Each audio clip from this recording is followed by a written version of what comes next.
अगर आप इस कहानी का पिछला भाग देखना चाहते हैं तो उसका लिंक मैं आपको डिस्क्रिप्शन बॉक्स में दे दूँगी और साथ में कमेंट बॉक्स में पिन भी कर दूँगी, आप वहां से भी जाकर देख सकते हैं। मीरा त्रिशा के पास से अपने केबिन में आ जाती है और अपने कामों में बिजी थी। उसके पास आज बहुत सारा काम था। उसने त्रिशा से झूठ बोला था। उसके पास अच्छ की अब तक की बहुत सारी फाइलें पड़ी थी जिनकी लीगल डिटेल्स उसे ध्यान से देखनी थी। उसे कुछ फाइलों में गड़बड़ भी लग रही थी, वो उन्हें अलग करके नोट कर रही थी। थोड़ी देर बाद वो अच्छ के ऑफिस में उनसे भी डिटेल्स लेकर जाती है। जब मीरा ऑफिस में पहुंचती है तो वहां पर अच्छ नहीं रहता है, तो वो राजीव के केबिन में चली जाती है। राजीव अपनी केबिन में बैठकर काम कर रहा था। राजीव जब मीरा को देखा तो वो उसे अंदर आने को कहता है।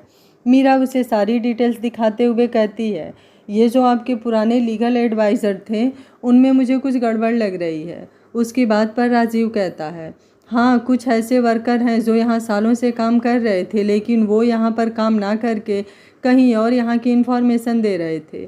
अच्छा, आज उन्हीं सब कामों में बिजी है। उसने आज लगभग 3 से 4 लोगों को फायर किया है जो लोग इन सब में इन्वॉल्व थे। उसी में हमारे अकाउंट के एक आदमी जिसने बहुत ही ज़्यादा घोटाले किए थे, वो तो और भी कई जगह से घोटाले किए हुए हमें पता चला। उसके ऊपर बहुत सारे केस भी हैं। राजीव की बातें सुनकर मीरा उससे नाम पूछती है तो वो उसे नाम बताता है तो मीरा हैरान हो जाती है, क्योंकि ये वही इंसान था जो मीरा के क्लाइंट के साथ भी फ्रॉड किया था। तभी मीरा राजीव से कुछ ऐसा पूछती है जिसे सुनकर राजीव हैरान हो जाता है। राजीव हैरानी से मीरा को देख रहा था, क्योंकि मीरा ने उसे 5 साल पहले की उसे प्रपोजल नाइट के बारे में पूछ लिया था। उसकी बात पर राजीव उसे सब सच सच बता देता है। फिर मीरा उससे बहुत सारे सवाल करती है जो कि उसके और अच्छ के बारे में होते हैं, तो राजीव उसे सच सच सब कुछ बता देता है कि उसने ही उसे कहा था कि वो मीरा से उसके बारे में सब कुछ तभी पता कर सकता है जब वो उस पर विश्वास करने लगेगी। एक लड़की उस पर सबसे ज़्यादा विश्वास करती है जो उससे प्यार करता है, लेकिन अच्छ ने उसे मना कर दिया था ऐसा करने से। लेकिन उसे कुछ समय बाद ही पता चला कि अच्छ सच में उससे प्यार करने लगा है। उस दिन भी ये दोनों इसी बारे में बातें कर रहे थे जो कि मीरा ने सुन लिया था और आधा अधूरा ही सुना और गलत समझ लिया था। कुछ देर बाद मीरा उसके ऑफिस से निकल जाती है और घर की ओर जाने लगती है। मीरा ऑफिस से बाहर जा ही रही होती है, तभी अच्छ की कार उसके सामने आकर रुकती है। अच्छ उसे अंदर बैठने को कहता है। आज मीरा बिना किसी नखरे के उसके साथ बैठकर जाने लगती है। जब वो दोनों घर जाते हैं तो उन्हें नियति नज़र आ रही थी जो कि अपना बैग पैक करके जा रही थी। जब उसने अच्छ और मीरा को एक साथ देखा तो जलन से भर गई, लेकिन उसने अपना नाटक जारी करते हुए कहा, अच्छ मुझे माफ़ कर दो, मैं मीरा और तुम्हारे बच्चों के साथ मिसबिहेव किया। अब मैं यहाँ पर नहीं रहना चाहती। मैं फार्म हाउस चली जाऊँगी। यहीं पापा का फार्म हाउस है ना, मैं वहाँ रह लूँगी। अच्छ रुकने को नहीं कहता है और ना ही मीरा कुछ कहती है। नियति को लग रहा था कि शायद अच्छ उसे रोक लेगा, लेकिन उसके ना रोकने पर वह अपने पैर पटकते हुए वहाँ से निकलकर चली जाती है। नियति बाहर आती है और गाड़ी में बैठ जाती है और खुद से कहती है, बस कुछ दिन की खुशी मना लो, उसके बाद तुम्हें मेरा होना ही होगा अच्छ, और इस मीरा को तो मैं अच्छे से सबक सिखाऊंगी। उसके बाद वो फ़ोन करके किसी को कुछ इंस्ट्रक्शन देती है और वहाँ से चली जाती है। मीरा सबसे पहले बच्चों के कमरे में जाती है तो देखती है दोनों बच्चे आराम से पढ़ाई कर रहे हैं, तो उन्हें डिस्टर्ब ना करके अपने कमरे में चली जाती है। कमरे में जाकर मीरा जल्दी से अपना बैग रखती है और अपने कपड़े खोलते हुए बाथरूम में चली जाती है, बिना ये ध्यान दिए कि बाथरूम में पहले से कोई था। अच्छ जो कि पहले से ही बाथरूम में था और वो शावर लेने की तैयारी में था, लेकिन जब उसकी नज़र मीरा पर पड़ती है तो वो उसे देखता ही रह जाता है, क्योंकि मीरा ने अपने ऊपर के कपड़े थोड़ा नीचे सरका लिए थे। अच्छ की जैसे ही उस पर नज़र जाती है उसकी धड़कनें फास्ट चलने लगती है। इस समय मीरा अपनी ही धुन में थी। वो जैसे ही पीछे मुड़ती है तो उसकी नज़र अच्छ पर पड़ती है और वो ज़ोर से चीखने लगती है। तभी अच्छ उसे जल्दी से पकड़ लेता है और एक हाथ से उसके मुंह को बंद करके कहता है, क्या कर रही हो, क्यों तुम चिल्ला रही हो, क्यों चिल्ला रही हो, मैं ही तो हूँ, कोई भूत नहीं है। मीरा जल्दी से उससे खुद को छुड़ाती है और गुस्से से कहती है, तुम यहाँ क्या कर रहे हो। उस पर अच्छ कहता है, बाथरूम में क्या करते हैं, तो डोर बंद रखना चाहिए था ना, इस तरह से खुले में डोर खोलकर कौन नहाता है।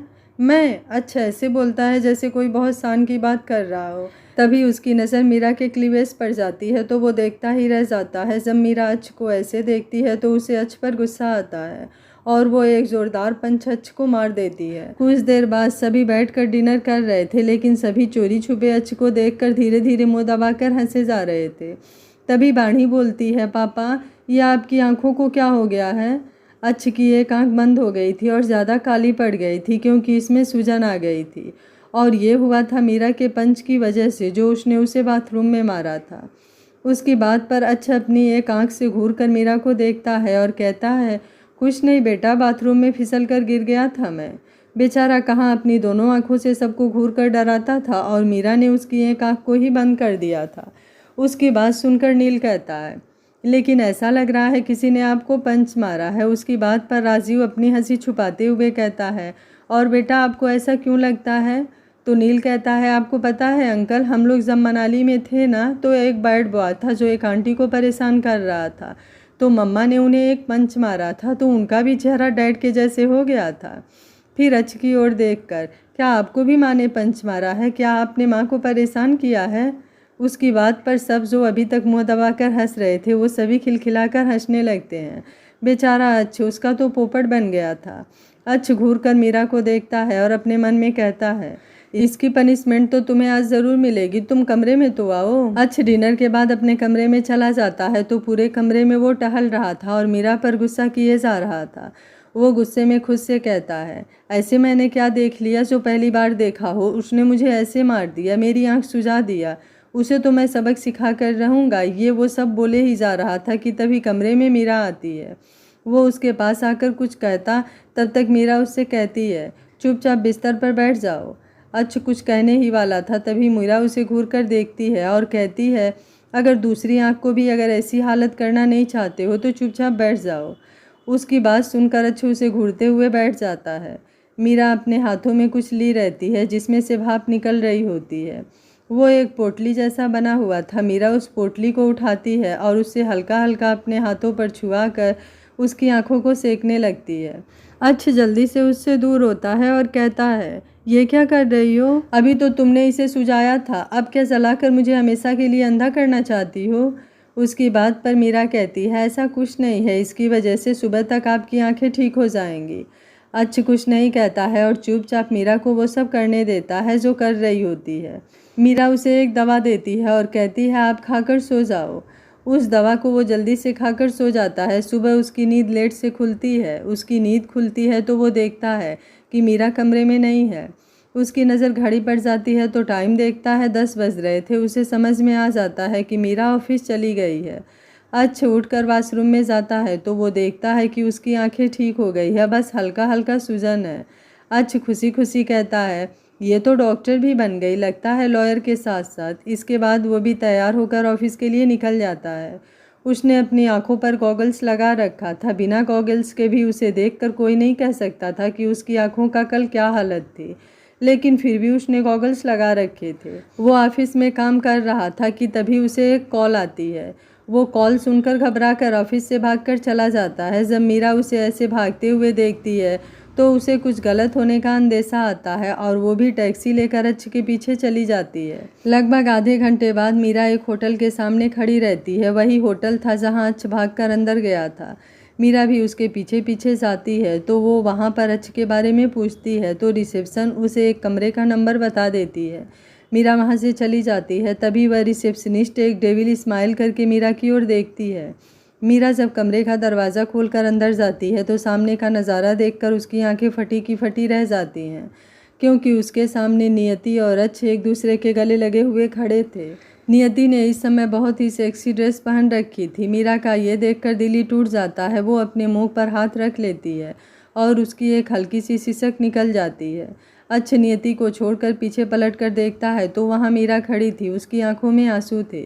वो तुरंत ही वहाँ से निकलकर चली जाती है। अच्छ भी उसके पीछे जाने को होता है तो नियति उसका हाथ पकड़ लेती है। नियति को उसका हाथ पकड़ा हुआ देखकर अच्छ कहता है, नियति मुझे छोड़ो, मुझे मीरा के पास जाना है। लेकिन नियति उसका हाथ पकड़ लेती है और उसे खींचकर बेड पर गिरा देती है। अच्छ इन सब के लिए तैयार नहीं था, इसलिए वो अलर्ट नहीं था और नियति के कुछ करने पर भी वो बेड पर गिर जाता है। नियति उसके धीरे धीरे पास आने लगती है और कहती है, आज के लिए तो मैं इतनी प्लानिंग की थी और तुम्हें क्या लगता है कि मैं तुम्हें जाने दूंगी मीरा के पास? ये बोलकर वो उसके करीब आने लगती है। अच्छ उसे दूर करने की कोशिश करता है कि अचानक से उसका सर घूमने लगता है। वो समझ जाता है कि उसकी पानी में ज़रूर कुछ मिलाया गया था और ये नियति की चाल थी। अच्छ जैसे तैसे खुद को संभालता है और नियति को दूर धक्का देकर बाथरूम में जाकर दरवाज़ा लॉक कर लेता है। नियति डोर को बार बार खटखटाते रहती है लेकिन अच्छ नहीं खोलता और वहाँ जाकर ठंडा शावर के नीचे खड़ा हो जाता है। लगभग आधे घंटे से ऊपर हो जाने के बाद भी अच्छ के ऊपर उस ठंडे पानी का कोई भी असर नहीं हो रहा था। उसे अपना शरीर बहुत ही जलता हुआ महसूस हो रहा था। एक समय ऐसा भी आता है जब वो अपना पूरा कंट्रोल खो देता है और बाथरूम का दरवाज़ा खोलकर रूम में आ जाता है तो रूम में उसे अपने आँखों के सामने मीरा दिखाई देती है। वो झट से जाकर मीरा को अपनी बाहों में भर लेता है और उसे देखकर कहता है, I love you Meera, I need you Meera. ये बोलकर वो उसे लेकर बिस्तर पर गिर जाता है। अच्छ को अपना कोई भी होश नहीं था, उसे सिर्फ मीरा की ज़रूरत थी और उसके सामने जो लड़की थी वो उसे मीरा ही लग रही थी। अगली सुबह खिड़की से आई सूरज की रोशनी जब उसके चेहरे पर पड़ती है तो वो अपनी आंखें खोलता है। आंखें खोलते ही उसे कल की सारी बातें आंखों के सामने दिखाई देने लगती है और वो झट से उठकर बैठ जाता है। वो देखता है कि वो इस होटल के कमरे में एक बिस्तर पर पड़ा हुआ है और उसके शरीर पर एक भी कपड़ा नहीं था, सिर्फ उसने चादर ओढ़ रखी थी। तभी उसकी नज़र बगल में जाती है जहाँ एक लड़की सो रही थी। वो पेट के बल सोई हुई थी। उस लड़की के पीठ पर उसके दांतों के निशान भी बने हुए थे। अच्छ को सिर्फ इतना ही याद था कि उसे कल नियति का फ़ोन आया था कि वो किसी मुसीबत में है और उसने उसे होटल का पता दिया था। नियति की बात से लग रहा था जैसे कोई उसके साथ ज़बरदस्ती करने की कोशिश कर रहा है। अच्छ नियति को बचाने के लिए उस होटल में आता है तो देखता है कि एक आदमी नियति के साथ ज़बरदस्ती करने की कोशिश कर रहा है। अच्छ उस आदमी को बुरी तरह से पीट कर उसे कमरे से बाहर निकाल देता है। उस आदमी के जाने के बाद नियति उसे थैंक्स कहती है और उसे पीने के लिए पानी देती है क्योंकि अच्छ उसे मारने के कारण हाफ रहा था। अच्छ नियति से कहता है कि वो उसे घर छोड़ देगा। तभी नियति अच्छ के गले लग जाती है लेकिन उसी समय मीरा उसके कमरे में आती है कि नियति उसे पीछे से खींच ली थी। उसके बाद उसे नशा चढ़ने लगा था। उसे यकीन हो गया था कि नियति ने उसे कोई ड्रग दिया था।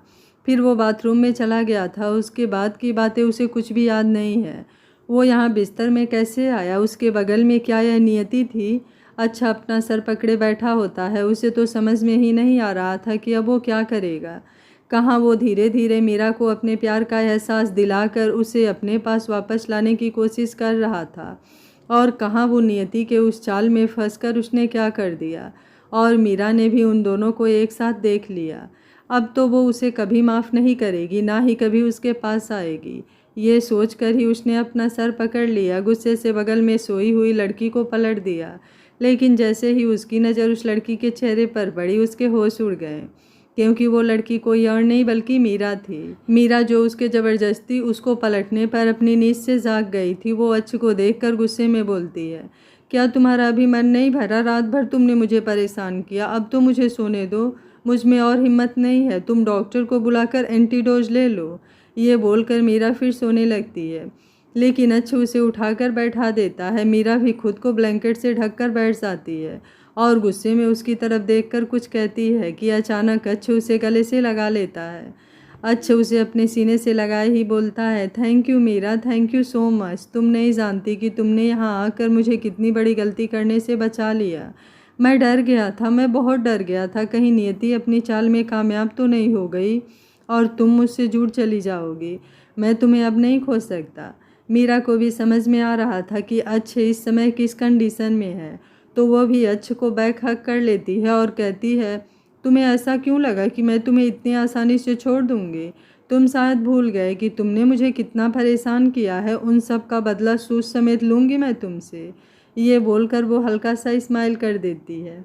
अच्छ उसे खुद से अलग करता है, उसके चेहरे को हाथों में भरकर कहता है, सच में मीरा तुम मुझे छोड़कर नहीं जाओगी ना?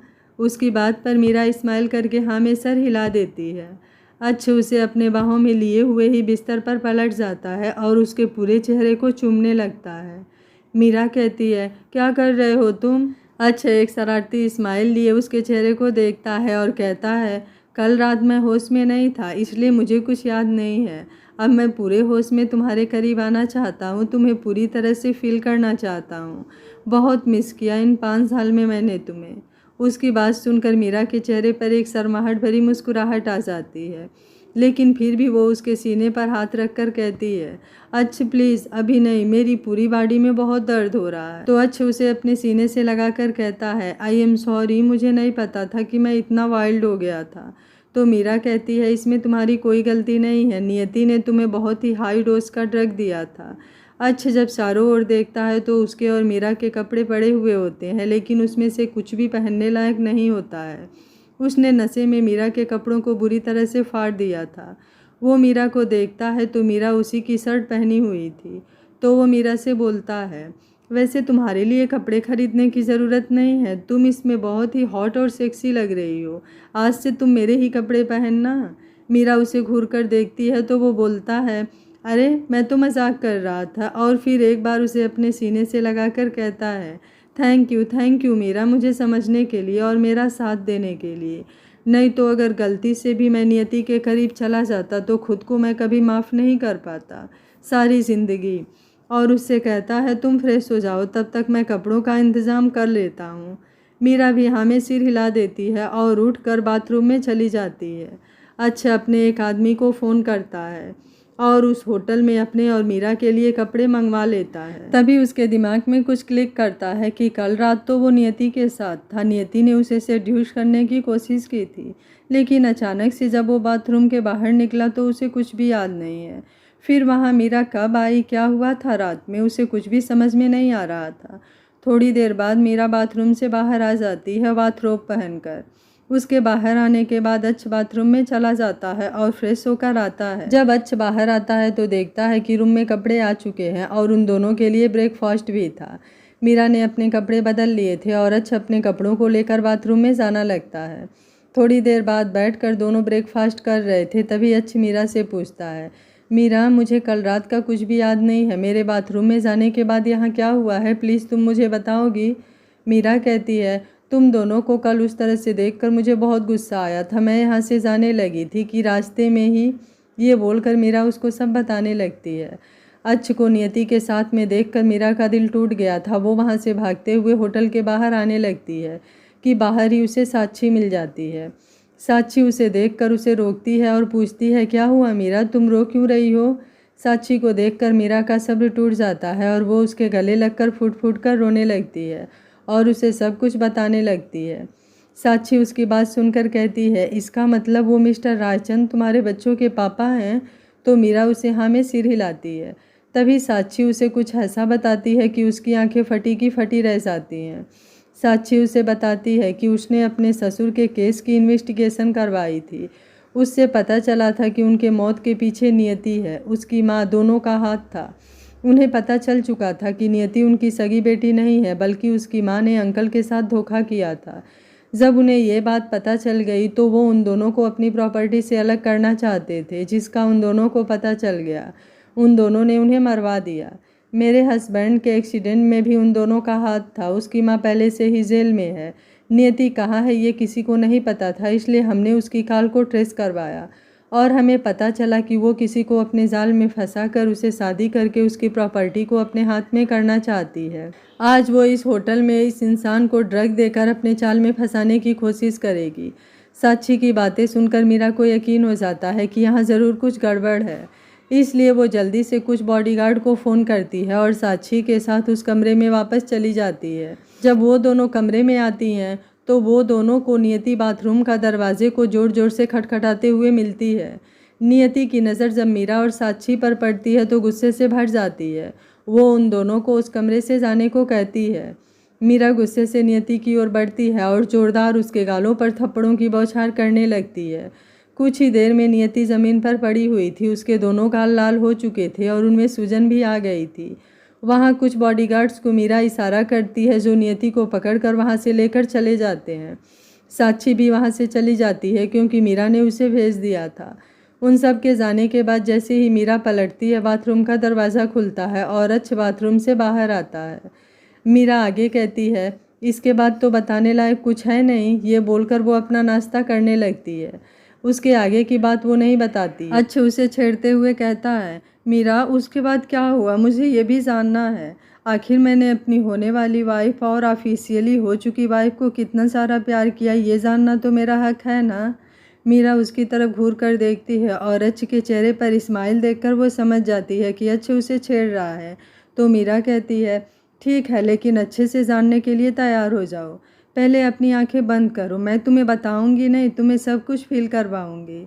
अच्छ की आंखें बंद करते ही मीरा उसके करीब जाती है और उसके होठों को बाइट कर लेती है। फिर उसके बालों में हाथ डालकर उसके बालों को खूब तेज नोच लेती है। मीरा ने उसके बालों को इतना तेज नोचा था कि अच्छ के मुंह से एक सिसकारी सी निकल आती है। मीरा बोलती है, अभी तो और भी फील करवाना है और तुम इतने में ही दर्द में आ गए। अच्छ बोला, बस करो मेरी माँ, बस, अब और नहीं कुछ फील करना है। अच्छ एक क्यूट सा फेस बनाकर कहता है, सच में मैंने तुम्हें इतना परेशान किया? मीरा बोलती है, अरे नहीं, अभी तो मुझे आपको और भी फील करवाना है, आप सुनो ना। अच्छ भागने लगता है, मीरा उसको दौड़ाने लगती है रूम में। अच्छ भी समझ जाता है कि मीरा भी उसे परेशान कर रही है। वो रुक कर उसे खींचकर अपने सीने से लगा लेता है और उसके चेहरे पर एक मुस्कान आ जाती है। अंदर ही अंदर वो बहुत खुश था कि मीरा ने उसे एक्सेप्ट कर लिया और उसे बहुत बड़ी गलती करने से बचा लिया। अच्छा, बहुत ही ज़्यादा गुस्से में था नियति को लेकर, क्योंकि उसने उसके अंकल को मार दिया जिन्होंने उसके माँ बाप के मरने के बाद उसे संभाला था। आज वो उन्हीं की बदौलत इतना बड़ा इंसान बना था और उसके जिगरी दोस्त को भी मारने में उसी का हाथ था। एक अंधेरे कमरे में एक लड़की को एक कुर्सी से बांध कर रखा गया था। वो बार बार आसपास खड़े लोगों को गुस्सा कर रही थी और चिल्ला चिल्ला कर कह रही थी, तुम लोग जानते नहीं हो कि मैं कौन हूँ, जल्दी से मुझे छोड़ दो वरना तुम सबको जिंदा नहीं छोड़ूंगी। मैं अच्छ रायचंद की होने वाली वाइफ हूँ। वो सभी बॉडीगार्ड वैसे ही हाथ बांधे उसे घेरे खड़े हुए थे। उन सभी को उसकी बातों से कोई असर नहीं पड़ रहा था। ये लड़की कोई और नहीं बल्कि नियति थी। नियति को लग रहा था कि यह सब मीरा के आदमी हैं, जबकि वो नहीं जानती थी कि यह सभी अच्छ के आदमी हैं। और अच्छ के सभी आदमी मीरा की परमिशन भी उतने ही अच्छी तरह से मानते थे जितने कि अच्छ की मानते थे। वो सभी जानते हैं कि मीरा अच्छ के लिए क्या है। वो बार बार चिल्ला रही थी, लेकिन वो सब उसकी किसी भी बात का कोई जवाब नहीं दे रहे थे और अपने पोजीशन में वैसे ही खड़े थे। तभी उस रूम का दरवाज़ा खुलता है और दो लोग अंदर आते हैं। अंदर आते हुए एक शख्स को देखकर नियति के चेहरे पर मुस्कान आ जाती है, लेकिन उसके साथ ही दूसरे को देखकर उसके चेहरे पर बेशुमार गुस्सा भर जाता है। वो दोनों कोई और नहीं बल्कि अच्छा और मीरा ही थे। दोनों उसके सामने जाकर खड़े हो जाते हैं। नियति अपना इनोसेंट फेस बनाकर उसको देखती है और कहती है, अच्छा प्लीज़ मुझे छुड़ा लो, देखो ना ये लोग मेरा क्या हाल कर दिए हैं। यह इस बीच मीरा की करतूत है, इसने ही मुझे यहाँ फंसाया है। तुम तो मुझे पर विश्वास करो, मैं तुम्हारे बचपन की दोस्त हूँ ना, प्लीज़ मुझे छुड़ा दो यहाँ से। उसकी बात सुनकर अच्छ कहता है, ये सब मीरा के ही नहीं बल्कि मेरे भी आदमी हैं। इन सब को मैं और मीरा दोनों ही कंट्रोल करते हैं। आखिर मीरा मेरी वाइफ है और इन सब की लेडी बॉस, तो ये सब उसकी बात क्यों नहीं सुनेंगे। नियति जब उसके मुंह से मीरा के लिए लेडी बॉस सुनती है तो उसका गुस्सा और बढ़ जाता है और वो कहती है, अच्छा तुम ऐसा नहीं कर सकते, तुमने मेरे पापा से वादा किया था कि तुम मेरा ख्याल रखोगे, हमेशा अपने साथ रखोगे, तुम इस मीरा के लिए मुझे नहीं छोड़ सकते। तुम क्या भूल गए मेरे पापा ने तुम्हारे ऊपर कितने एहसान किए थे। तुम आज जो कुछ भी हो पापा की वजह से हो और आज तुम मेरे साथ ऐसा कर रहे हो। नियति के मुंह से उसके पापा की बातें सुनकर अच्छ की मुट्ठियाँ गुस्से से कस जाती हैं और वो नियति के पास जाकर एक ज़ोरदार थप्पड़ उसके मुंह पर लगाता है, जिससे उसका चेहरा एक और झुक जाता है और उसका होठ भी फट जाता है, जहाँ से खून निकलने लगता है। नियति हैरानी से अच्छ की ओर देखती है और कहती है, तुमने मुझ पर हाथ उठाया। उसकी बात सुनकर अच्छ गुस्से से गरजते हुए कहता है, मैंने अपने अंकल के कातिल पर हाथ उठाया है। तुम मुझे एहसान फरामोश कर रही हो। तुम कैसी इंसान हो। जिसने तुम्हें पाल पोस कर बड़ा किया, जिसने तुम्हें सब कुछ दिया, तुमने उसे ही जान से मार दिया। तुम्हें क्या लगा अंकल को नहीं पता था कि तुम उनकी सगी बेटी नहीं हो। अंकल को शुरू से ही पता था कि तुम उनकी सगी बेटी नहीं हो, फिर भी उन्होंने तुम्हें सगी बेटी की तरह प्यार किया। तुम्हें कभी एहसास नहीं होने दिया कि तुम उनकी सगी बेटी नहीं हो। उन्होंने तुम्हारी माँ को कभी वो अधिकार नहीं दिया, क्योंकि वो जानते थे कि तुम्हारी माँ कैसी है। वो उन्हें धोखा दे रही है, लेकिन तुम भी ऐसे निकलोगी पता नहीं था। तुमने धोखे से उन्हें ही नहीं मेरे एक दोस्त को मार दिया, सिर्फ उस प्रॉपर्टी के लिए। एक औरत होकर तुम इतना कैसे गिर सकती हो। नियति को अब पता चल चुका था कि अच्छ को उसकी सारी सच्चाई पता चल चुकी है। अब तो वो डर से कांपने लगी थी और अच्छ से बार बार माफ़ी मांगने लगती है। प्लीज़ अच्छ, मुझे माफ़ कर दो, मैं माँ की बातों में आकर किया, प्लीज़ मुझे माफ़ कर दो। अच्छ उसकी बात को इग्नोर करके अपने बॉडीगार्ड्स को ऑर्डर देता है, इसे भी वहीं बंद कर दो जहाँ मेरे बाकी के दुश्मन बंद है। और हाँ, एक और बात, ये बोलकर उसने अपने जेब से एक इंजेक्शन निकाला और उसे नियति के हाथों में इंजेक्ट कर दिया। नियति उससे पूछती है, ये कैसा इंजेक्शन है? उसकी बात पर अच्छ कहता है, ये वही इंजेक्शन है जिसको तुमने कुछ साल पहले साक्षी को देकर उसे राजेश के रूम में भेजा था। इसमें वही दवा है जिसे कल रात तुमने मुझे दिया था और इसमें वही दवा है जो सालों पहले तुम्हारी माँ ने अंकल को दिया था। ये सुनने के बाद तो नियति की हालत ही ख़राब हो गई थी, क्योंकि वो जानती थी कि उसे ड्रग्स का क्या असर होता है। नियति उसकी तरफ देखकर कहती है, तुम मेरे साथ ऐसा कैसे कर सकते हो? तुम एक लड़की की इज्जत के साथ कैसे खिलवाड़ कर सकते हो? उसकी बात पर अच्छ ने डेविल स्माइल किए हुए कहा, तुमसे किसने कहा कि तुम्हारे साथ कोई आदमी आएगा? तुम ऐसा कर सकती हो, किसी को इंजेक्शन देकर, दवा देकर, ड्रग्स देकर उसे किसी के साथ फिजिकल होने पर मजबूर कर सकती हो। तुम लोगों की इज्जत के साथ खिलवाड़ करती हो, लेकिन मेरा यकीन मानो, तुम्हारे पास कोई भी आदमी नहीं आएगा। आएंगे तो, यह बोलकर उसने चुटकी बजाई और उसके आसपास बहुत सी लड़कियां आ गईं। उन सबको देखकर ही लग रहा था कि वो सब किसी लड़के में नहीं बल्कि किसी लड़की में इंटरेस्टेड है। उन सभी को देखकर नियति कांपने लगी, तुम मेरे साथ ऐसा नहीं कर सकते अच्छ, मैं तुमसे बहुत प्यार करती हूँ, सिर्फ तुमसे प्यार करती हूँ, बचपन से तुमसे प्यार किया है मैंने। वो चिल्लाते रह जाती है। अच्छ मीरा का हाथ पकड़े बॉडीगार्ड के साथ वहाँ से चला जाता है। कार में बैठने पर मीरा उससे बोलती है, क्या ये सब करना सही था? उसकी बात पर अच्छ जवाब देता है, मैं तो उसके साथ इससे भी ज़्यादा बड़ा करना चाहता था, लेकिन क्या करूँ, नहीं गिर सकता उसके इतना नीचे। ये बोलकर वो कार स्टार्ट करके मेंशन की ओर निकल जाता है। इधर उस कमरे में नियति की चीखें गूंज रही थी और वो सभी लड़कियां उसे गोश्त समझकर उसके ऊपर झपट चुकी थी। कुछ ही देर में वो दोनों मेंशन में पहुंच जाते हैं, लेकिन वहां का नज़ारा देखकर दोनों की आंखें खुली की खुली रह जाती हैं और मीरा जोर से चिल्लाती है, ये क्या हो रहा है यहाँ? अच्छा, और मीरा ने देखा कि पूरे हाल का नक्शा ही बिगड़ा हुआ है। चारों तरफ कुशन पड़े हुए हैं और सारी चीज़ें इधर उधर पड़ी हुई हैं और पास में ही सोफे पर एक और नील, वाड़ी, ईशान के साथ साथ ईशा और राजीव भी बैठे हुए थे। उन सब की हालत देखकर ही लग रहा था कि ये सब करने वाले वही लोग हैं। उन दोनों की आवाज़ सुनकर सभी खड़े हो जाते हैं। ईशान ठुमकते हुए अपने नन्हे कदमों से आकर अच्छ के पैरों में लिपट जाता है तो अच्छ उसे गोद में उठाकर कहता है, बच्चा ये सब कैसे हुआ? ईशान अपनी तुतलाती हुई आवाज़ में कहता है, तातू तातू तू वहाँ आया था और नील और बानी ने उठे भगा दिया। अब जाकर उन दोनों को ये बात समझ में आई कि हाल ऐसा क्यों बना हुआ है। वो दोनों कुछ बोलते तभी उनको ईशान की ताली बजाने की आवाज़ आती है और वो एक तरफ इशारा करके कहता है, तुहा तुहा तुहा फिर आ गया। जब मीरा उस ओर देखती है तो वहाँ पर कुछ रोबोट के छोटे छोटे चूहे थे। मीरा को अब समझ में आ गया था कि यह कारस्तानी किसकी है। उसने घूरकर नील और वाणी को देखा। नील और वाणी समझ गए कि अब उन्हें मीरा की जोरदार डांट पड़ने वाली है, इसलिए वो दोनों पहले ही कान पकड़कर खड़े हो गए। मीरा ने उन्हें घूर कर देखा और कहा, ये सब क्या है? तुम दोनों ने फिर से ये रोबोट वाले माउस निकाले, अब किसके ऊपर तुम लोग नज़र रख रहे हो? मीरा की यह बात सुनकर सभी मीरा की ओर देखने लगते हैं तो अच्छ पूछता है, ये क्या बोल रही हो? तो मीरा कहती है, तुम्हारे लक्षण इन दोनों के अंदर अभी से हैं। मतलब? अच्छ ने पूछा तो मीरा ने बताया, जैसे तुम्हें सबकी जासूसी करना पसंद है वैसे इन दोनों को भी पसंद है और इन दोनों ने अपने पैसे कलेक्ट करके माँ से ये सब मंगवाया था। ये स्पाई माउस हैं जिन्हें छोटे छोटे कैमरे लगे होते हैं जो ये दोनों अपने छोटे से टैब में देखते हैं। तो अच्छ कहता है, तो फिर इसमें मुझे क्यों घसीट रही हो? क्योंकि ये तुम्हारी ही आदत है सबके ऊपर नज़र रखने वाली, मीरा बोलती है। उसकी बात पर अच्छ इधर उधर देखने लगता है। मीरा उसे इग्नोर करके दोनों बच्चों को डांटना शुरू करती है तो दोनों अपना सर नीचे कर लेते हैं और अच्छ की ओर देखते हैं। अच्छ समझ जाता है कि दोनों बच्चे उसे हेल्प मांग रहे हैं तो उसके चेहरे पर एक स्माइल आ जाती है और वो जाकर मीरा को पकड़कर अपने कंधे पर उठा लेता है। अचानक से ऐसा करने पर मीरा चौंक जाती है और उसे नीचे उतारने को कहती है तो अच्छ कहता है, तुम कुछ ज़्यादा ही मेरे बच्चों पर रोब झाड़ने लगी हो, लगता है तुम्हें इसकी पनिशमेंट देनी पड़ेगी। ये बोलकर वो अपने बच्चों को कुछ इशारा करता है और मीरा को लेकर चला जाता है।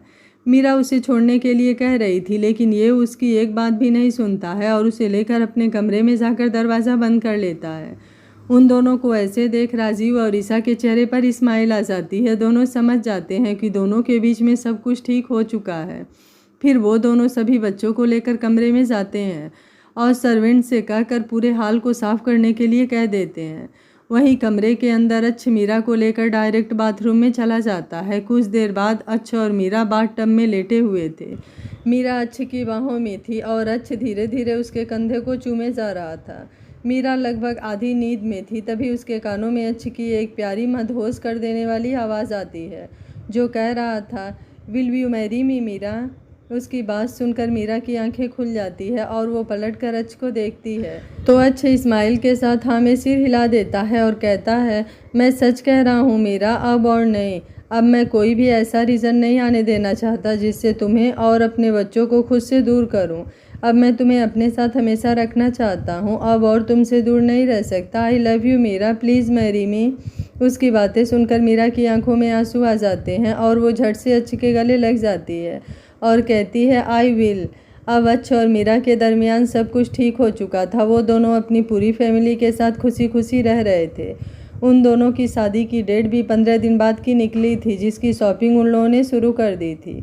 ऐसे ही एक दिन मीरा अपने किसी काम की वजह से मॉल में गई हुई थी अपने क्लाइंट से मिलने। वहाँ से वापस आते समय उससे एक लड़की टकराई। जब उसने उस लड़की को देखा तो वो कोई और नहीं बल्कि आसी थी। आसी को देखकर मीरा एकदम खुश हो जाती है और उसके गले लग जाती है। मीरा आसी से मिलकर बहुत खुश होती है। वो दोनों बैठकर वहीं कैफेटेरिया में बात करने लगती हैं। बातों ही बातों में उसे पता चलता है कि अक्कू ज़िंदा है और उससे मिलना चाहता है। पहले तो मीरा ये सुनकर बहुत खुश होती है, लेकिन जब उसे अक्कू के उससे मिलने की बात पता चलती है तो उसके दिल में अजीब सी घबराहट होने लगती है। उसे समझ में ही नहीं आता है कि अब वो क्या करेगी, क्योंकि जिस तरह से आसी उसे अक्कू के बारे में बता रही थी उसे पता चला था कि अक्कू आज भी उसे चाहता है। लेकिन उसका क्या, वो तो अच्छे से प्यार करती है। वो कैसा सामना करेगी अक्कू का। इसी उधेड़ बुन में वो घर चली जाती है। उसके जाते ही आसी अच्छ को कॉल करती है और उसे सब बता देती है। अच्छ भी उसकी बात को सुनकर स्माइल करने लगता है, क्योंकि उसके दिमाग में एक बहुत ही सॉलिड प्लान चल रहा था। आसी से मिलने के बाद मीरा को समझ में ही नहीं आ रहा था कि वो क्या करे। वो इसी उधेड़ बुन में थी कि वो क्या करे। तभी उसके मोबाइल पर एक मैसेज आता है। उस मैसेज को पढ़कर उसके होश ही उड़ जाते हैं, क्योंकि वो मैसेज एक अननोन नंबर से आया था जिस पर लिखा था, मैं आज शाम तुम्हारा होटल पैरालाइट में इंतज़ार कर रहा हूँ, तुम्हारा अक्कू। ये मैसेज पढ़ने के बाद मीरा और परेशान हो गई, लेकिन उसने सोचा कि इसका कोई ना कोई हल तो निकालना ही होगा। इसलिए उसने ओके करके वो मैसेज सेंड कर दिया। शाम के समय उसने अच्छ को फ़ोन लगाया तो अच्छ ने कहा कि वो एक मीटिंग में बिजी है और आने में उसे रात हो जाएगी या सुबह भी हो सकती है। मीरा ने कुछ नहीं कहा और तैयार होने लगी। उसने एक सिंपल सी येलो कलर की साड़ी पहनी। आजकल वो जहाँ भी जाती है साड़ियाँ ही पहनती थी, क्योंकि अच्छ को उसे साड़ियों में देखना बहुत पसंद था। उसने हुई उसे ये सारी साड़ियाँ दिलवाई थी और अपने पसंद की भी थी। मीरा ने कोई मेकअप नहीं किया था, बस हल्की सी एक छोटी सी बिंदी और पिंक लिपस्टिक लगाई थी उसने, लेकिन इस सिंपल लुक में भी वो कहर ढा रही थी।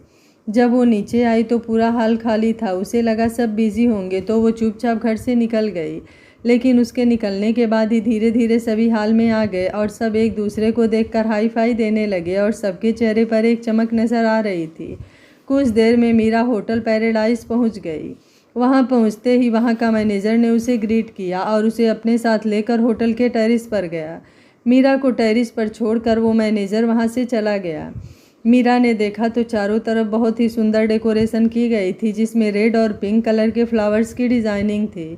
आसपास हार्ट शेप के बैलून बिखरे हुए थे। मीरा ने जब चारों तरफ नज़र घुमाई तो देखा वहाँ पर एक लड़का खड़ा था जिसने वाइट कलर का एक बिजनेस सूट पहन रखा था, लेकिन उसकी पीठ मीरा की तरफ थी। वो वहाँ खड़ा होकर रेलिंग से नीचे का नज़ारा देख रहा था। मीरा धीरे धीरे उसके पास आई और उसकी कुछ दूरी पर खड़ी होकर मीरा ने कहा, प्लीज़ पहले मेरी बात सुन लो जो मैं कहना चाहती हूँ, और जब तक मैं ना कहूँ घूमना मत प्लीज़। सामने खड़े शख्स ने सिर्फ अपना सर हाँ में हिला दिया।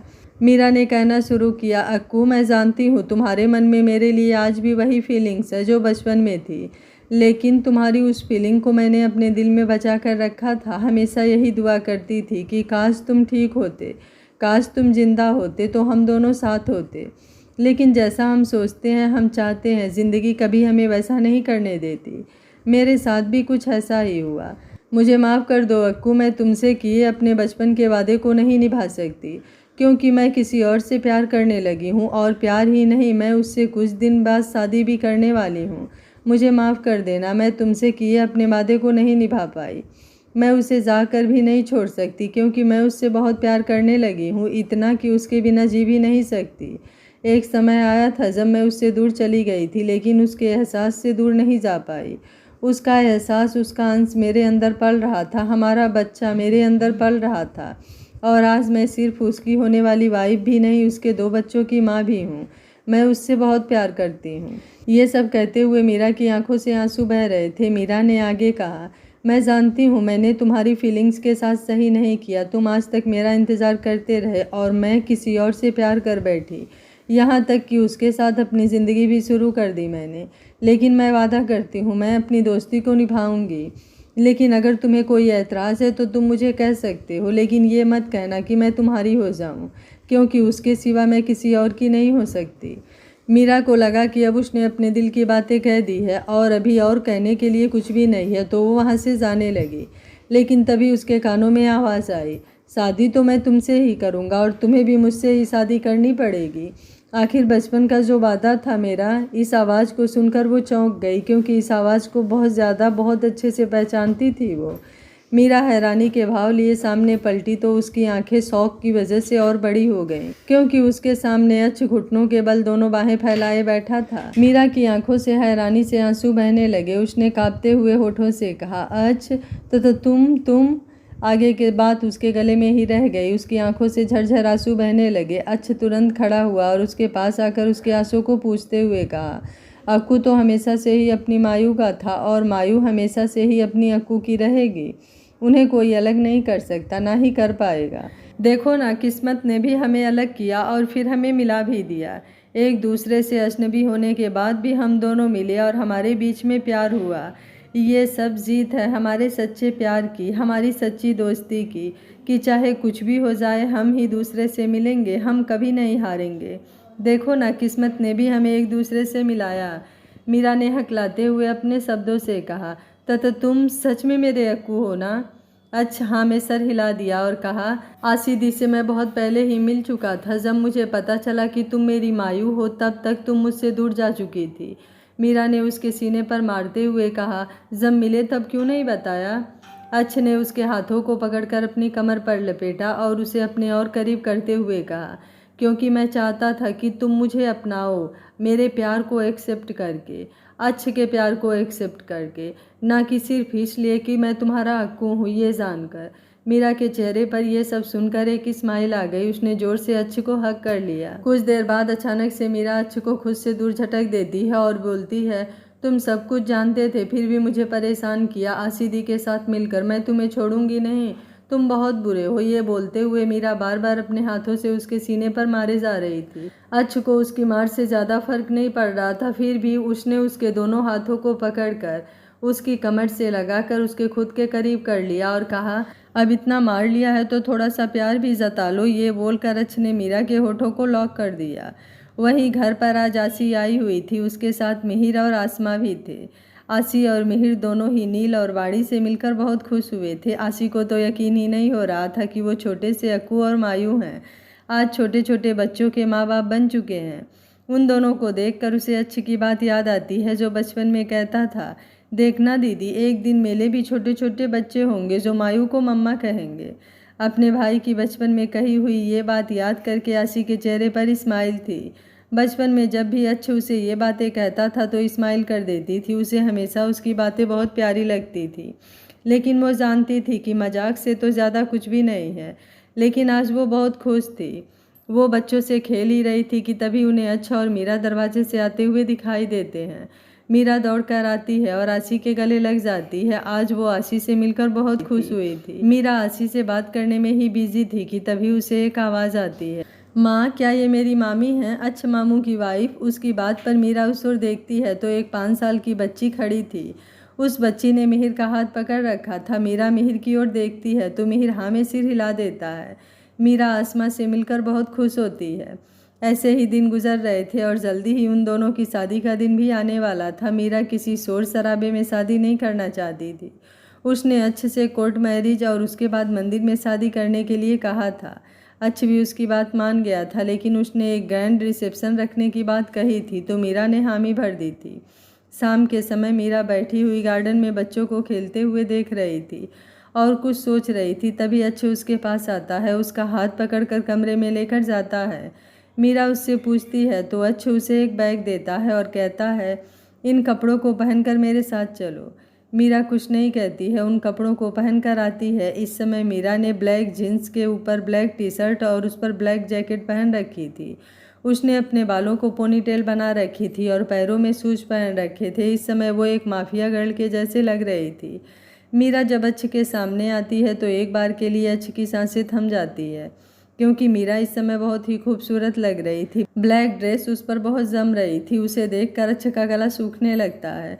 अच्छ थोड़ी देर में खुद को कंट्रोल करता है और उसका हाथ पकड़कर अपने साथ लेकर जाने लगता है। अच्छ और मीरा इस समय कार में थे। अच्छ कार ड्राइव कर रहा था, मीरा चुपचाप बैठी थी। अच्छ ने मीरा से पूछा, क्या तुम जानना नहीं चाहती हो कि मैं तुम्हें कहाँ लेकर जा रहा हूँ? उसकी बात पर मीरा ने कहा, तुम पर विश्वास है मुझे तो पूछने का तो सवाल ही पैदा नहीं होता। खुद पर मीरा का इतना भरोसा देखकर अच्छ का दिल खुशी से झूम उठा। लगभग 1 घंटे बाद अच्छ ने अपनी गाड़ी एक खंडहर के सामने रोकी। फिर मीरा का हाथ पकड़कर उस खंडहर में ले जाने लगा। सामने से दिखने वाला खंडहर अंदर से एक बहुत ही बड़े तहखाने जैसा था, जिसे एक जेल का रूप दिया गया था। अच्छ मीरा का हाथ पकड़े अंदर की ओर चला जाता है और एक सेल के सामने खड़ा कर देता है।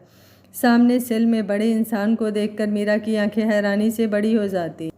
मीरा अपने सामने के सेल पर हैरानी से देखे जा रही थी, क्योंकि उसमें कोई और नहीं बल्कि उसके असली पिता संजीव मेहरा कुर्सियों से बंधे हुए थे। उनकी हालत देखकर लग रहा था उन्हें बहुत ज़्यादा टॉर्चर किया गया है। उनके बाल और बियर्ड बढ़े हुए थे। उनकी हालत भी कुछ खास ठीक नहीं थी, जैसे उन्हें बहुत ज़्यादा टॉर्चर किया गया हो। मीरा को उस इंसान को देखकर आंखों से आंसू निकल जाते हैं। ये कोई प्यार के आंसू नहीं थे, बल्कि उसे देखकर उसे अपने दोनों माँ की याद आ जाती है, जिन्हें उसने बेरहमी से मारा था। ये याद आते ही कि किस तरह से उसको बचाते समय उसकी माँ ने अपनी जान दे दी थी, और उसकी बड़ी माँ जो कि उस समय 7 महीने की गर्भवती थी, लेकिन उसके इस शैतान पिता ने उन पर भी रहम नहीं किया और उन्हें भी मार दिया। उस इंसान को देखकर मीरा को कुछ याद आने लगता है। एक घर में एक लड़की, एक आदमी, एक औरत को गोद में लिए लेटी हुई थी। वो रोए जा रही थी और कह रही थी, वो बहुत गंदे हैं, उन्होंने सबको मार दिया, उन्होंने दीदी को भी बहुत गंदा गंदा किया। दीदी बहुत रो रही थी, वो बहुत गंदे हैं, मैं उन्हें पापा नहीं कहूँगी। ये कोई और नहीं, हमारी छोटी सी मीरा थी, जो निगम जी और अपनी बड़ी माँ की गोद में लेटी हुई रो रही थी और सब बता रही थी। वही उस घर में एक कमरे में एक औरत एक आदमी से लड़ रही थी। उनके लड़ने की आवाज़ें बाहर तक आ रही थी। तभी दरवाज़ा खुलता है और वो औरत बाहर आकर बोलती है, भैया भाभी, आप दोनों मायू को यहाँ से ले जाइए। उस औरत की हालत कुछ ठीक नहीं लग रही थी। उसे देखकर लग रहा था कि उसके अंदर जान कम बची है। शायद उसने उस आदमी से खुद को बचाने की बहुत कोशिश की, लेकिन उसने बहुत ज़्यादा मारा गया था। उसकी हालत देखकर निगम जी कहते हैं, नहीं बहन, मैं तुम्हें ऐसे छोड़कर नहीं जा सकता, तुम भी हमारे साथ चलो। लेकिन वो औरत उन्हें कसम दे देती है और उन्हें वहाँ से भागना पड़ता है। वो घर के दरवाजे पर ही पहुँचे थे कि तभी उन्हें गोलियों की आवाज़ आती है, जो उस आदमी ने उस औरत पर चलाई थी। उस आदमी ने उस औरत पर गोली चला दिया था और वो बाहर जाने लगा था ताकि बाकी सबको भी मार सके, लेकिन उस औरत ने उस आदमी के पैरों को पकड़ लिया था। वो आदमी गुस्से से मुड़ता है और उस औरत के माथे पर एक गोली और चला देता है, जिससे वो वहीं ढेर हो जाती है। फिर वो सामने की ओर देखता है तो वहाँ कोई नहीं था। वो गुस्से से चिल्लाता है, लेकिन उसे कोई नहीं मिलता है और वो गुस्से से घर जलाकर वहाँ से निकल जाता है। दूसरे सीन में वो देखती है एक औरत दर्द से तड़प रही थी। उसे देखकर ही पता चल रहा था कि वो 7-8 महीने की प्रेग्नेंट है। उसका पेट काफ़ी निकला हुआ था। वो ज़मीन पर गिरी हुई तड़प रही थी। वो सामने खड़े आदमी के सामने हाथ जोड़कर कहती है, भैया प्लीज़ ऐसा मत कीजिए, भैया प्लीज़, भैया ऐसा मत कीजिए। लेकिन वो आदमी उसकी एक नहीं सुनता है और एक जोर से लात उसके पेट में मारता है, जिससे उसकी दर्दनाक चीख उस घर में घुस जाती है। ये सब अलमारी में छुपकर बैठी मीरा देख रही थी। उसकी आंखों से आंसू निकल रहे थे और वो वहीं बेहोश हो जाती है। जब उसकी आंखें खुलती है तो वो देखती है कि उसकी बड़ी माँ कफन में लिपटे ज़मीन पर सोई है। और उसके बड़े पापा वहीं बैठे अपना सर पकड़कर बैठे रो रहे हैं। कितने मुद्दतों बाद उनकी ज़िंदगी में औलाद की खुशी आई थी, लेकिन वो भी चली गई और साथ में उनकी पत्नी, उनका प्यार, वो भी चला गया। तभी उनकी नज़र मीरा पर जाती है, जो रोते हुए उनके पास आकर कहती है, बड़े पापा, बड़ी माँ को जगाओ ना, क्या हो गया उन्हें? वो बहुत बुरे हैं, उन्होंने बड़ी माँ के पेट पर किक किया। ये बोलकर वो रोए जा रही थी। वो छोटी सी बच्ची निगम जी की गोद में फूट फूट कर रो रही थी और अपनी बड़ी माँ को उठाने की कोशिश कर रही थी, लेकिन अब वो कभी नहीं उठेगी। यह सभी दृश्य मीरा के सामने किसी रील की तरह चल रहे थे। ये सब याद आते ही उसकी आंखों से झरझर आंसू गिरने लगते हैं और वो वहीं घुटनों के बल बैठ जाती है। अच्छे उसकी कंडीशन समझ रहा था, आखिर उसके साथ भी तो कुछ वैसा ही हुआ था जैसे मीरा ने कहा था। वो उसके दर्द को बखूबी समझ सकता था। जब वह मीरा के कंधे पर हाथ रखता है तो मीरा उसकी तरफ देखती है। उसकी आंखें देखकर एक बार के लिए अच्छ भी घबरा जाता है। उसकी आंखें एकदम खून की तरह लाल थीं और उनमें किसी को जान से मार देने के डिटर्मिनेशन साफ साफ दिख रहे थे। मीरा अच्छ की ओर देखकर खड़ी होती है और उससे कहती है, इससे आज तक जिंदा क्यों छोड़ा है तुमने? उसकी आवाज़ में बहुत ज़्यादा कठोरता थी और बहुत ही नफरत भरी हुई थी। अच्छे उसके कंधे पर हाथ रख कर कहता है, मारना तो इसे उसी वक्त चाहता था जब मैंने इसे 5 साल पहले मिला था, लेकिन ये मेरा अकेला गुनाहगार नहीं है। इसे सज़ा देने की आधी हकदार तुम भी हो। मैं बस इंतज़ार कर रहा था कि कब तुम मेरे पास वापस आओ और इसे अपने हाथों से सजा दो। जो इसने हम दोनों के साथ किया, इसकी वजह से हम दोनों ने अपना पूरा परिवार खोया, इतने सालों तक एक दूसरे से अलग रहे। और आसी, इसके आगे वो बोल ही नहीं पाता। उसका गला रुक जाता है, क्योंकि उसे आज भी याद है कि आसी को उस हालत में देखकर उसे कैसा महसूस हो रहा था। उस वक्त वह बच्चा था, लेकिन अब वो समझ सकता है कि उस समय आसी के साथ क्या हुआ था। आज भले ही आसी सही सलामत थी, अपनी ज़िंदगी में खुश थी, लेकिन वो दर्द उसकी ज़िंदगी में कहीं ना कहीं अभी भी था, जो वो कभी नहीं भूल सकती। दोनों ने अपनी जलती हुई निगाहों से संजीव को देखा, जिसे अब धीरे धीरे होश आने लगा था। अच्छ ने एक बॉडीगार्ड की ओर देखा तो उसने उस सेल का दरवाज़ा खोल दिया। मीरा और अच्छ दोनों ही उसे सेल में जाकर उसके सामने खड़े हो गए। उन दोनों को देखकर संजीव पूरी तरह से होश में आ गया। मीरा को देखकर वो हाथ जोड़कर उसके पैरों में गिर गया और गिड़गिड़ाने लगा, मीरा मीरा मीरा, मेरी बच्ची, मुझे बचा ले, मुझे माफ़ कर दे, ये मुझे मार डालेगा, मुझे बचा ले मेरी बच्ची। ये सब करते हुए वो बार बार मीरा के पैरों को पकड़ने की कोशिश कर रहा था। मीरा वहीं खड़ी थी। उसे आज वहाँ देखकर उसके दिल में कोई भी दर्द नहीं होता, बल्कि एक सुकून सा महसूस हो रहा था। मीरा अपने घुटनों के बल बैठी है और संजीव के बाल पकड़कर कहती है, आज तुम्हें याद आ रहा है कि मैं तुम्हारी बच्ची हूँ। उस दिन याद नहीं आया जब तुमने मेरे सामने मेरी माँ को मार दिया था? उस वक्त याद नहीं आया था जब तुमने मेरी बड़ी माँ को मार दिया था? एक सांप भी एक प्रेग्नेंट औरत को कभी नहीं डसता, लेकिन तुम तो उससे भी ज़्यादा गए गुजरे हो। आज तुम्हें मैं तुम्हारी बच्ची दिख रही हूँ।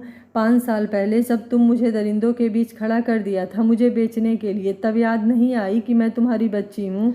उस वक्त तुम्हें मैं तुम्हारी बेटी नज़र नहीं आई। आज तुम मुझे मेरे बाप नज़र नहीं आ रहे हो। तुम सिर्फ़ और सिर्फ मेरे पूरे परिवार के कातिल हो। एक हैवान हो जिसने पता नहीं कितनी लड़कियों की ज़िंदगी बर्बाद की है। इसके अलावा और कुछ भी नहीं हो। ये बोलकर वो झटके से उसे छोड़ देती है, जिससे संजीव पीछे की ओर गिर जाता है। वह अच्छ की ओर देखता है और हाथ पकड़कर कहता है, 5 सालों से तो तू मुझे टॉर्चर कर रहा है, ये तो बता कि तेरी मुझसे दुश्मनी क्या है? उसकी आंखों में देखकर अच्छ कहता है, दुश्मनी सुनेगा? तू वो है जिसने मेरे पूरे परिवार को ख़त्म कर दिया। तू वो है जिसकी वजह से मैं अनाथ हो गया। संजीव अच्छ की ओर बहुत ही असमंजस से देख रहा था, जैसे समझने की कोशिश कर रहा हो कि वो किसके बारे में बात कर रहा है। उसके इस तरह से देखने पर अच्छ हंसने लगता है और कहता है, तुझे कैसे याद होगा? तूने तो अपनी ज़िंदगी में इतने पाप किए हैं, इतने लोगों को मारा है कि तुझे ये भी याद नहीं होगा। तो चल मैं तुझे याद दिलाता हूँ। आकाश रायचंद, कुछ याद आया? वही इंस्पेक्टर जिसने तुझे रंगों हाथों पकड़ा था, तुझे तेरे कर्मों की सज़ा दिलवाने के लिए। और तूने क्या किया? याद कर तूने क्या किया। ये कहते ही अच्छ ने उसे 2-4 किक मार दी अपने पैरों से, जिससे संजीव के मुंह से खून निकलने लगा। अच्छ के मुंह से उसकी असली पहचान सुनकर संजीव का डर की वजह से हलक ही सूख गया। संजीव देख सकता था कि अच्छ की आंखों में उसके लिए कितनी नफरत और गुस्सा भरा है। उसे तो यकीन ही नहीं हो रहा था कि इतने बड़ा गुनाह जो उसने इतने सालों पहले किया था, उसकी सज़ा देने के लिए आज अच्छ उसके सामने मौत के रूप में खड़ा है और साथ में ही उसकी खुद की बेटी खड़ी है। वह उससे माफ़ी मांगने लगता है, लेकिन आज उसे उन दोनों की आंखों में उसे मारने का जुनून दिख रहा था। माफ़ी नहीं। मीरा ने उसकी ओर देखा और कहा, दिल तो करता है कि अभी तुझे जान से मार दूं, लेकिन इतनी आसानी से तुम मर गए तो तुम्हारे कर्मों की सज़ा पूरी नहीं हो पाएगी। मैंने हमेशा से सोचा था कि एक दिन लॉयर बनूंगी और तुम्हें तुम्हारे कर्मों की सज़ा दिलवाऊंगी, तुम्हें कानून के हाथों सज़ा दिलवाऊंगी, लेकिन अब मैं तुम्हें कानून के हाथों नहीं बल्कि खुद के हाथों सज़ा दूंगी।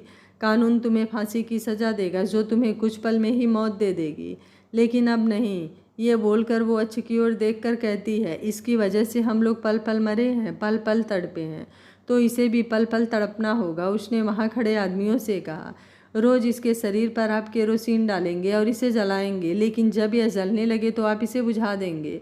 ऐसे ही रोज़ रोज़ थोड़ा थोड़ा इसे जलाकर मारना है, एक पल में ये मरना नहीं चाहिए।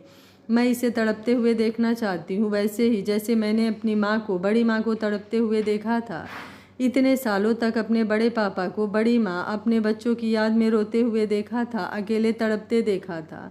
वो भी पल पल इस याद में तड़पेगा, यह बोलकर वो वहाँ से चली जाती है। उसके मुँह से ऐसी बातें सुनकर अच्छ के चेहरे पर एक गर्वीली मुस्कान आ जाती है और संजीव की आंखों में डर बैठ जाता है। वो दोनों वहाँ से निकलने लगते हैं। पीछे उन दोनों के कानों में संजीव के चीखने की आवाज़ आ रही थी, लेकिन उन दोनों को वो चीखें सुकून दे रही थी। मीरा अच्छ का हाथ पकड़े उस सेल से बाहर की ओर बढ़ जाती है। कुछ ही देर में वो दोनों घर पहुंच जाते हैं। घर के सामने ही उन्हें चारों बच्चे आपस में खेलते हुए दिखाई देते हैं और बाकी सब सोफे पर बैठे उन्हें नजर आ रहे थे। उन्हें आया हुआ देखकर वाणी भाग कर जाती है और अच्छ के पैरों से लिपट जाती है और कहती है, पापा, मैंने सुना है आप और मम्मा शादी करने वाले हो, बहुत मज़ा आएगा। उसके इतना कहते ही अच्छ उसे उठाकर अपनी बाहों में प्यार से कहता है, हाँ प्रिंसेस, मैं और आपकी मम्मा जल्दी ही शादी करने वाले हैं। उसके बाद हम सभी फैमिली पिकनिक पर चलेंगे, कहीं घूमने, बहुत दूर। वैसे आपको कहाँ जाना है, आपने कुछ डिसाइड किया है? उसकी बात पर माड़ी कहती है, पापा, मुझे ना स्विट्जरलैंड जाना है। उसकी बात सुनकर नील उसके शब्दों को सुधारते हुए कहता है, स्विट्जरलैंड नहीं, स्विट्जरलैंड।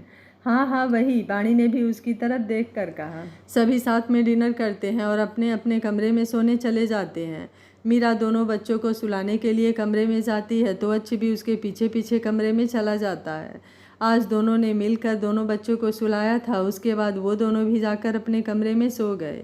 अगले दिन पूरे घर में अफरा तफरी मची हुई थी, क्योंकि आज अच्छ और मीरा की शादी थी। दोनों पहले जाकर कोर्ट में कोर्ट मैरिज करने वाले थे, उसके बाद मंदिर में शादी होने वाली थी।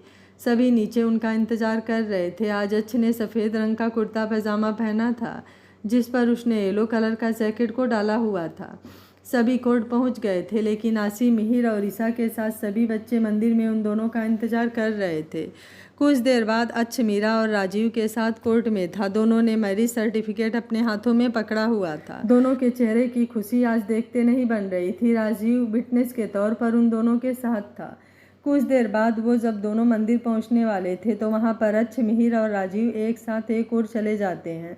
मीरा को आसी और ईसा दूसरी ओर लेकर चली जाती हैं। ममता जी सभी बच्चों को लेकर वहां बैठी हुई थी। सभी बच्चे खेल रहे थे और वो सभी बच्चों को ध्यान रख रही थी। थोड़ी देर में वहां पर साक्षी भी पहुंच गई। उसका 9वां महीना चल रहा था। वो धीरे धीरे सीढ़ियां चढ़कर ऊपर पहुंचती है तो ममता जी उसे देखकर एक सही जगह पर बिठाकर उसे जूस देती हैं। मंदिर के चारों तरफ से अच्छ के बॉडीगार्ड ने घेर रखा था। थोड़ी देर बाद अच्छ तैयार होकर आता है। उसने एक क्रीम कलर की शेरवानी पहनी हुई थी, जिस पर रेड कलर का दुपट्टा था। वो जाकर मंडप में बैठ जाती है। पंडित जी वर पूजा करवाने लगते हैं। थोड़ी देर बाद वो कन्या को बुलाने के लिए कहते हैं तो आसी और ईसा अपने साथ मीरा को लेकर आती हैं, लेकिन मीरा को देखकर तो अच्छ के होश ही उड़ गए थे। मीरा ने आज उसकी पसंद किया हुआ पिंक और मैरून के मिक्स कलर का लहंगा पहना था। उस पर उसकी लाल कलर की वो चुन्नी और उसका दुल्हन वाला सिंगार उसकी खूबसूरती को और बढ़ा दिया था। थोड़ी देर बाद मीरा भी आकर वहाँ बैठ जाती है। सभी शादी में हो रहे रस्मों को देखते हैं। अच्छ और मीरा पूरे ध्यान से उस सभी रस्म को देख रहे थे और अपने मन ही मन में उन सभी रस्मों को दोहरा रहे थे और एक दूसरे का साथ निभाने की कसमें खा रहे थे। ममता जी भी बैठे हुए सभी रस्मों को देख रही थी कि अचानक से उनका ध्यान साक्षी पर जाता है, जिसके चेहरे के एक्सप्रेशन देखकर उन्हें थोड़ा अजीब लगता है। कुछ देर में ही पंडित जी ने अच्छ और मीरा को फेरों के लिए खड़ा किया। दोनों ने साथ में फेरे लिए और अच्छ ने सिंदूर और मंगलसूत्र पहनाकर मीरा को हमेशा के लिए पत्नी का दर्जा दिया। पंडित जी ने कहा, शादी संपन्न हुई, आप लोग बड़ों का आशीर्वाद ले लीजिए। इसके बाद अच्छ और मीरा ने पंडित जी और ममता जी का पैर छुए। सभी ने उन्हें बधाई दे रहे थे कि अचानक से उन्हें किसी की चीख सुनाई देती है। सबका ध्यान वहाँ जाता है तो वहाँ पर साक्षी थी, जो अपने पेट पर हाथ रखकर दर्द से चिल्ला रही थी। शायद उसका लेबर पेन स्टार्ट हो गया था। जब सबका ध्यान उस पर जाता है तो सभी उसे जल्दी से हॉस्पिटल लेकर चले जाते हैं। अस्पताल पहुँचने के थोड़ी देर बाद साक्षी को ओटी में ले जाया जाता है। बाहर सभी बैठे हुए थे। सभी के चेहरे पर चिंता की लकीरें साफ दिख रही थी कि अचानक से उन्हें ओटी से एक बच्चे के रोने की आवाज़ सुनाई देती है।